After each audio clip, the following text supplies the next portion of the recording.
এই প্রিয় বাউফলের এবং বগা কনকদিয়া এই অঞ্চলের মধ্যে আমার এই শ্রদ্ধেয় ভাই, আমার সম্মানিত ভাই, আমাদের কলিজার ভাই, তার একটা দুর্ঘটনার মধ্য দিয়েই সে আসলে একদম প্রকৃতভাবেই আল্লাহ তাআলা তাকে একটা পরীক্ষার মধ্যে ফেলেছেন। এখন সে একদম পরিপূর্ণভাবে একজন প্রতিবন্ধী হিসাবে জীবনযাপন করছেন। আমাদের সাথে আপনারা আমাদের মুরব্বীকে দেখতে পাচ্ছেন, মুরব্বী একটা স্কেচে করেছে আছেন। আমরা বাংলাদেশ জামাত ইসলামী সবসময় চেষ্টা করি এই জন্য যে আল্লাহ তাআলা রসুল করিম সাল্লাল্লাহু আলাইহি ওয়াসাল্লামের মাধ্যমে নির্দেশ দিয়েছেন, তোমরা মানুষের প্রতি দয়া করো, আমি তোমাদের প্রতি দয়া করব। আসলে আমরা যে ভাইদের জন্য এই ব্যবস্থাটুকু করেছি, এই ব্যবস্থাটুকু আসলে আমাদের তাদের প্রতি কোনো সহানুভূতি না, এটা তাদের প্রতি আমাদের কোনো অনুগ্রহ না, এটা তাদের প্রতি আমাদের দায়িত্ব। কারণ রাসূল সাল্লাল্লাহু আলাইহি ওয়াসাল্লাম বলেন যে তাদের প্রতি যদি আমরা দয়া করতে পারি, তাদের প্রতি যদি এই দায়িত্বটুকু আমরা পালন করতে পারি, এই উপকারটুকু যদি আমরা করতে পারি, তাহলে আল্লাহ তাআলা আমাদের প্রতি দয়া করবেন। ঠিক, আলহামদুলিল্লাহ। তো রাসূল সাল্লাল্লাহু আলাইহি ওয়াসাল্লামের এই কথার উপরে ভিত্তি করেই আমরা আল্লাহ তাআলা সেই আয়াত হাল জাযাউল ইহসানি ইল্লাল ইহসান, তোমরা যদি মানুষের প্রতি ইহসান করো তাহলে এর প্রতিদান ইহসানের ব্যতীত আর তো কিছু হতে পারে না। আমরা হয়তো এতটুকু করি, আল্লাহ এর বিনিময়ে কয়েক শত কোটি গুণ আমাদেরকে তিনি আমাদের প্রতি দয়া করবেন। এবং আমি মনে করি এই দয়াটা শুধু আমরা এখানে কয়েকজন না, আমাদের পুরো বাউফলের জন্য আমরা এটা প্রত্যাশা করি, আমাদের প্রিয় মাতৃভূমি বাংলাদেশের জন্য আমরা এটা প্রত্যাশা করি।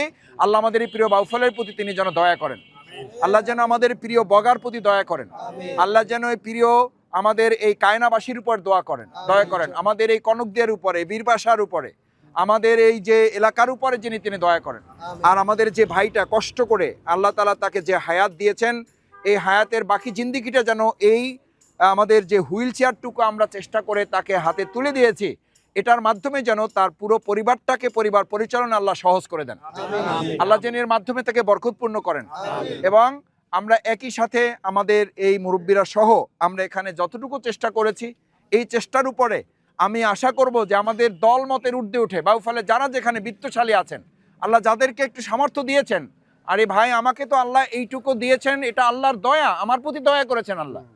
আল্লাহর দয়া না থাকলে কেউ মানুষের উপকার করতে পারে না। এই যে আমাদের রাজনীতিতে সবাই বলে আমরা আপনাদের কল্যাণে কাজ করতে চাই, আর মানুষের কল্যাণে কাজ করাটা তো সহজ কথা না। আল্লাহর অনুমোদন ছাড়া যেমন অক্সিজেন বের হয় না, আমরা অক্সিজেন গ্রহণ করতে পারি না, তার অনুমোদন ছাড়া যেমন কার্বন ডাই অক্সাইড আমরা ছাড়তে পারি না, তার অনুমোদন ছাড়া কেউ মানুষের কল্যাণও করতে পারে না। সেই জন্য আল্লাহর দয়া যার প্রতি বেশি, তিনি মানুষের প্রতি বেশি কল্যাণ করতে পারেন, তিনি মানুষের সবচেয়ে বেশি উপকার করতে পারেন। আমরা আল্লাহর সেই পছন্দনীয় মানুষ হতে চাই এবং আল্লাহর পছন্দনীয় মানুষ দিয়ে আমরা এই বাউফল বগা আমাদের পুরো অঞ্চল আমরা পরিচালনা করতে চাই। আল্লাহর পছন্দনীয় মানুষটা যখন নেতৃত্বে আসবে, তখন এই বিপদ বালা মুসিবত আল্লাহ নিজ দায়িত্বে এখান থেকে আমাদের হেফাজত করবেন।